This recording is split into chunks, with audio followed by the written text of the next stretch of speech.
மாநிலங்களை தவிர கேரளா, வெஸ்ட் பெங்கால், கர்நாடகா போன்ற மாநிலங்கள், மகாராஷ்டிரா தவிர மற்ற மாநிலங்களில் அந்த முழு அதிகாரமும் உள்ளாட்சிக்கு கொடுக்கறதில்ல. அங்கெல்லாம் என்னன்னா உள்ளாட்சியில் இருக்கக்கூடிய பஞ்சாயத்து யூனியன் ஸ்கூல் டீச்சரை அந்த உள்ளாட்சியை மாற்ற முடியும். கலெக்டருக்கோ மற்றவங்களுக்கோ டைரக்டருக்கோ போக தேவையில்லை. பிரைமரி ஹெல்த் சென்டரில் வேலை பார்க்குற டாக்டரை அந்த உள்ளாட்சி பஞ்சாயத்து பிரசிடென்ட் மாற்ற முடியும். கூட்டுறவு துறையில் வேலை செய்யக்கூடியவர்களை அந்த ஒரு ஆட்சி ஒன்றிய அளவில் மாற்றல் செய்ய முடியும். இது மற்ற மாநிலங்களில் படிப்படியாக எல்லா அதிகாரமும் மேலே குவிக்கப்பட்டதுனால அதை வழங்கலை. அதை வழங்கக்கூடிய அந்த கடமை ஸ்டேட் கவர்மெண்ட் இருக்குது. அரசமைப்பு சட்டம் 27 சப்ஜெக்ட் கொடுத்துருக்காங்க. இதை அரசியல் சார்பாக விழிப்புணர்வு ஏற்படுத்துகிறவர்கள் உள்ளாட்சியை வலுப்படுத்த வேண்டும். இதை நான் சொல்வதற்கு இன்னும் ஒரு முக்கியமான காரணம் இருக்கு. இதை பெரியவங்க கவனிங்க. என்ன முக்கியமான காரணம்னா, நீங்க உள்ளாட்சி தேர்தலில் panchayat, ward chairman, local chairman, நகராட்சி வரைக்கும் அந்தந்த பகுதியிலே பிரபலமானவர்களைத்தான் எந்த கட்சியா இருந்தாலும் போட முடியும். ஆனால் ஒரு எம்எல்ஏவை, எம்பியை நமக்கு ஆள் தெரியாத யாரோ ஒருத்தர் கூட நம்ம ஓட்டை எடுத்துருவாங்க. அப்ப இந்த உள்ளாட்சி வலுவானால்தான் தமிழ்நாட்டிலே பெருங்குலமாக இருக்கிற வன்னிய குலத்திற்கு அரசியல் வாய்ப்பு, மறுக்கப்பட்ட வாய்ப்பு மீட்டெடுக்க வேண்டுமானால் உங்கள் பணியை உள்ளாட்சியிலிருந்து, வார்டு மெம்பர் கிராமத்திலிருந்து தொடங்குங்கள். இதை நான் நம்முடைய தலைவர்களுக்கும் சொல்லிவிட்டேன், கவனம் செலுத்தவில்லை. கடந்த கால ஐயா கிட்ட 2000 சொன்னோம். நமக்கு என்னன்னா ஒரு பெரிய பதவி கிடைச்சா சின்ன பதவி அலட்சியம் ஆயிடும். ஆகவே இந்த உள்ளாட்சிகளை இங்கே வந்திருக்கிற பயின்றவர்கள், படித்தவர்கள் உள்ளாட்சி தேர்தல் அலட்சியம் காட்டாதீர்கள். அதுதான் நமக்கான அத்திவாரம். அது இல்லாம எதுவுமே பண்ண முடியாது.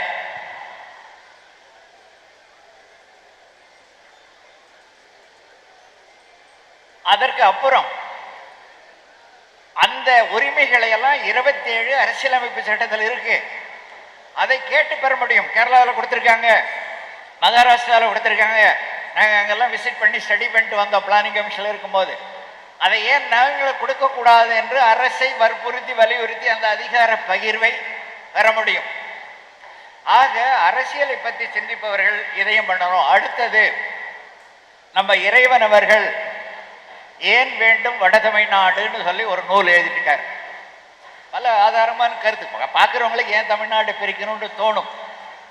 ஆனால் அவர் சொல்லியிருக்கிற கருத்து அரசியல் ரீதியாக எப்படியெல்லாம் இந்த வன்னிய மக்கள் வஞ்சிக்கப்பட்டிருக்கிறார்கள், அந்த காலம் தொடங்கி காமராஜர் காலம் தொடங்கி இன்று வரையில எப்படி வஞ்சிக்கப்பட்டிருக்காங்க. அதெல்லாம் சொன்னோன்னா சிலருக்கு கோபமாக இருக்கும். எனக்கு முழு வரலாறு தெரியும், நான் சொல்ல விரும்பலை. நாம் பெரியாராக, பேரறிஞர்களாக, பெரும் தலைவர்களாக நினைத்திருந்தவர்கள் எல்லாம் நம்மை வளர விடாமல் செய்திருக்கிறார்கள் என்பதற்கு ஆயிரம் ஆதாரங்கள் உள்ளன. அந்த ஆதாரத்தெல்லாம் தேடி அலசி படித்து பார்த்து விட்டு தான் நான் சொல்றேன். அதற்குள்ள போக விரும்பல. அத்தனை ஆதாரமும் இருக்கு. இப்போதுதான் அரசியல். இந்த தெளிவு இல்லாமல் போனால் நாம் முன்னேற முடியாது. அதற்கான முதல் அடியை நம்ம உள்ளாட்சியில எடுத்து வைக்க வேண்டும். நம்முடைய தலைவர்களுக்கு புரிய வேண்டும். ஏனென்றால் குறிப்பாக நம் சமூகத்திலே நடக்கிற நேரம் தலைவருக்கு தொண்டன் அறிவுரை சொல்லுகிற காலமாக போய்விட்டது. நமக்கு மட்டும், மற்ற சமுதாயத்தெல்லாம் தொண்டனுக்கு தலைவன் வழிகாட்டுவார். நம்முடைய தலைவிதி தொண்டன் தலைவனுக்கு வழிகாட்ட வேண்டிய நிலையிலே இருக்கிறதோ என்ற அவலம் என்னை போன்றவர்களை பல நாட்கள் தூங்க விடவில்லை. இதை விரிவாக பேசினா பல பேருக்கு வருத்தப்பட வேண்டி இருக்கும். ஆகவே இதை புரிந்து கொள்ளுங்கள் சொல்லி, இந்த இறைவன் சொன்ன, இப்போ நம்ம மாவட்டங்களை ஏன் பிரிக்கிறோம்?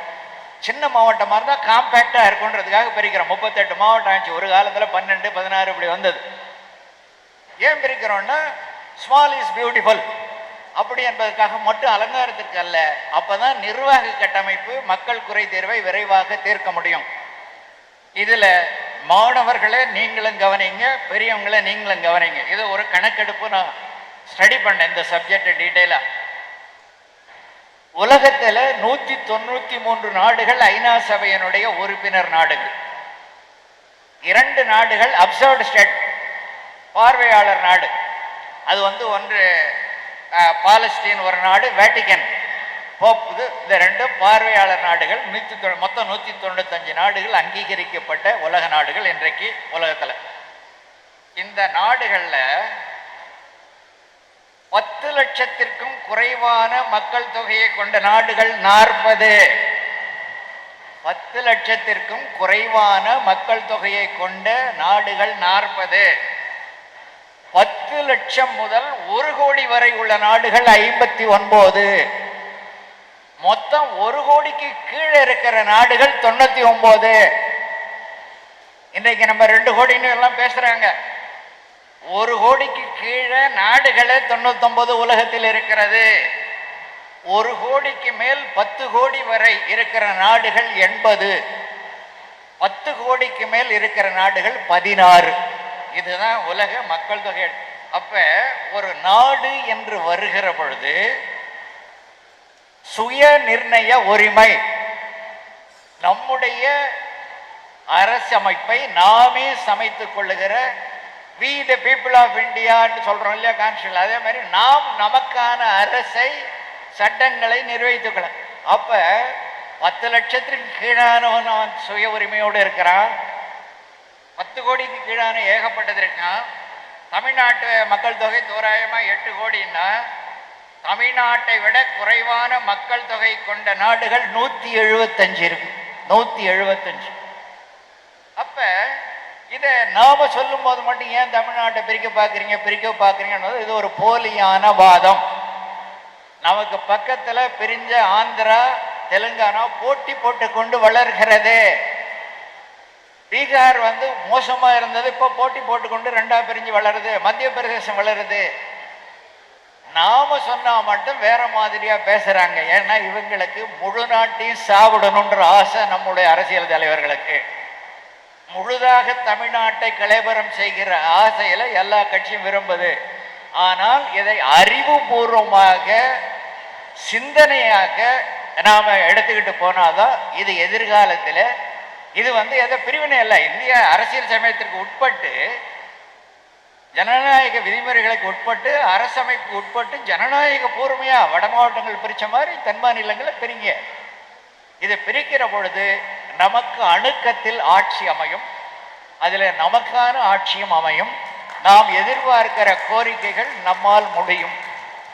இதை தான் தொலைநோக்காக நம்முடைய தலைவர்கள் எடுத்துக்கொண்டு போக வேண்டுமே தவிர, இன்றைக்கு ஏதோ சில கூட்டணிகள் வரும், இன்றைக்கு ஏதோ இது வரும்ன்ற நோக்கத்தோடு போனால் அதை வச்சு நம்மளை காலி பண்ணிடுறாங்க.